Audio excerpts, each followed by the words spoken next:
Muchas gracias. Buenas tardes. Los que me conocen saben que soy una persona muy seria y todo lo que voy a contar aquí está basado en artículos científicos. ¿Todo o casi todo? Vamos a hablar de la sopa amarilla de la dinastía Ming.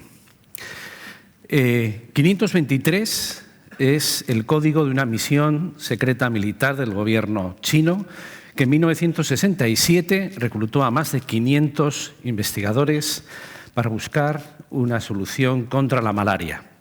En aquella época la malaria estaba devastando al ejército vietnamita y el primer ministro de Vietnam, Ho Chi Minh, se reunió en varias ocasiones con el presidente del Partido Comunista para buscar una solución.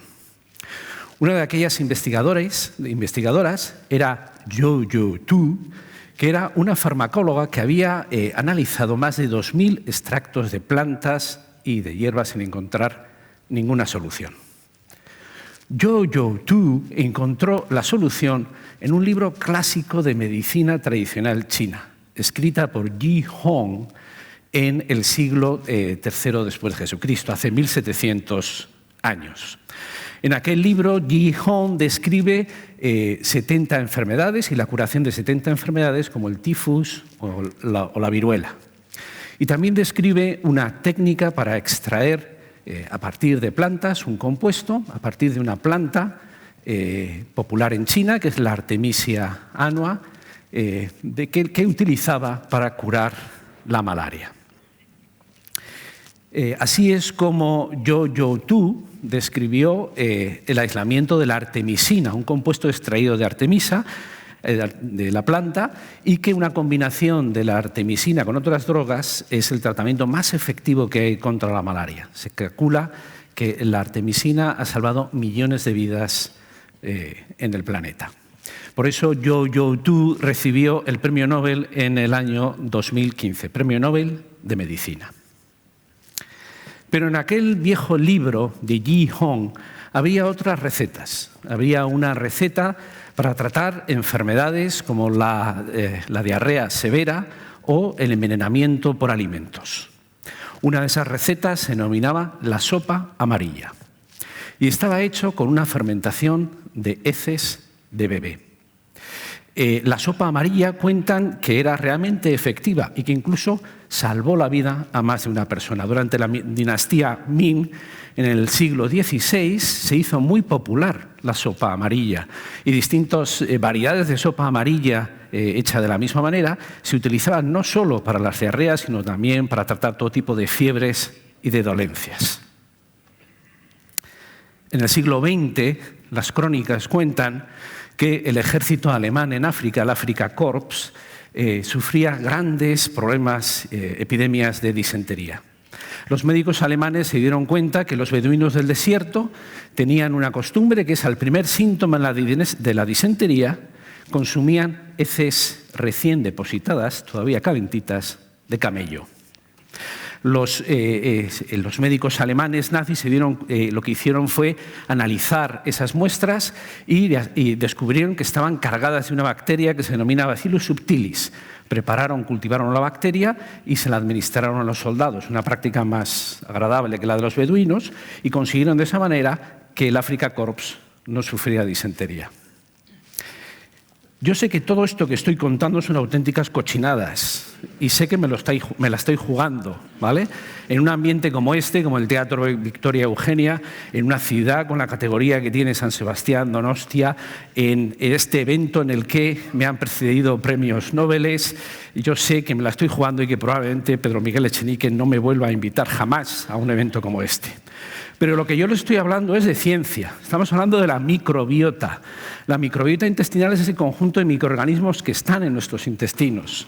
Es lo que se suele denominar la flora bacteriana o intestinal, que a nosotros los microbios no nos gustan porque los microbios no son plantas, ¿vale?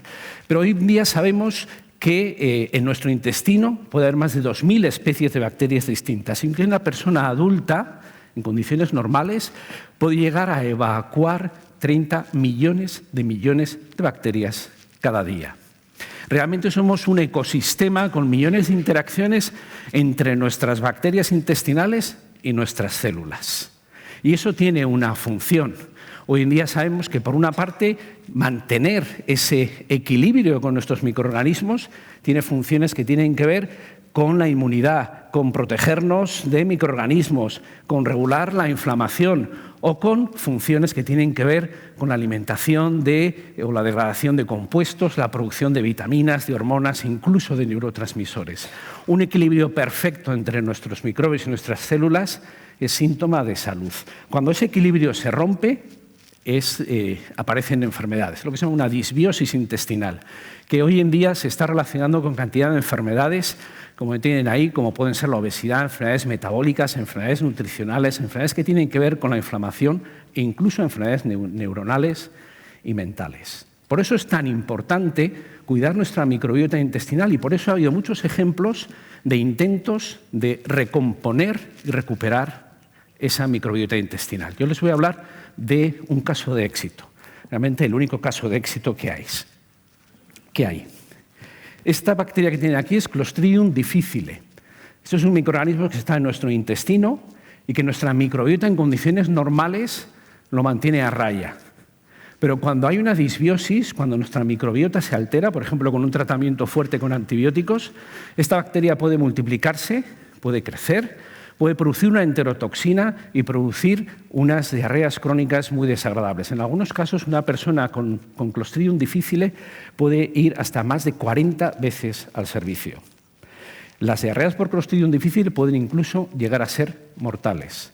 El único tratamiento que hay hasta ahora era más antibióticos. Pero desde el año 2013 y está aprobado por la FDA en Estados Unidos, se puede utilizar el trasplante de microbiota intestinal, que consiste en repoblar nuevamente nuestro intestino para desplazar al Clostridium y que vuelva nuestra microbiota intestinal a ser como era antes. Los resultados son espectaculares. Lo que tienen ahí es el tanto por ciento de personas que se recuperan, las dos primeras columnas después de un trasplante de microbiota intestinal, es decir, un trasplante fecal, y los dos otros con un tratamiento clásico con antibióticos. El trasplante de microbiota intestinal para el caso de Clostridium funciona y es la única prescripción que hay para estos casos graves de Clostridium difficile. El éxito de este trasplante intestinal ha hecho que se esté aplicando a otras enfermedades metabólicas, como pueden ser la obesidad, enfermedades hepáticas, enfermedades incluso neuronales. Pero en el resto de casos no funciona de la misma manera. Además, el trasplante de microbiota intestinal tiene sus peligros. Recientemente se han descrito casos de en uno de estos trasplantes se han introducido bacterias resistentes a los antibióticos y algunas personas han muerto por esas bacterias resistentes a los antibióticos. El trasplante intestinal es una práctica que solo debe realizarse en un ambiente clínico y hospitalario. No lo intenten en casa, ¿vale? No se rían, porque cuando uno va a YouTube puede encontrar en Do It Yourself kits para hacer autotrasplante fecal en casa. No lo intenten en casa. El trasplante intestinal es una cosa muy seria. Pero claro, también tenemos bancos. ¿Bancos de qué? Bancos de muestras, ¿vale? Donde, como ven, se publicitan como tus muestras pueden salvar la vida. Puedes ganar dinero. Esto es muy atractivo para mucha gente que ande hoy en día mal de dinero. Pero tampoco se engañen, porque no todo vale. Hoy en día sabemos que existen superdonantes. Personas que por la composición de su microbiota intestinal, sus muestras son mucho más efectivas para estos tratamientos. Hoy en día realmente, como cualquier tipo de trasplante, el trasplante fecal tiene que haber una correlación tanto en el donante como en el receptor. Hace falta que haya una relación entre ambos microbiomas. Bien, esto es una técnica que en los próximos años vamos a oír hablar de ella, ¿vale? Como he dicho, el único caso actual de éxito es el tratamiento para Clostridium difficile y siempre en un entorno clínico. Termino con volviendo al libro de Ji Hong y a su sopa amarilla, ¿no? Que esto nos causa algunas preguntas, ¿vale? Una de ellas es que probablemente la próxima vez que ustedes vayan a un restaurante chino y vean la carta y vean sopa amarilla, mejor arroz Tres Delicias. Y la otra es la gran pregunta de la ciencia, una pregunta que todavía no hemos conseguido responder. Ni siquiera los premios Nobel han conseguido responder a esta gran pregunta de la ciencia que tenemos todos y que a mí realmente me consume, ¿verdad? Y es, ¿qué carajo hay dentro de un rollito primavera? Muchas gracias.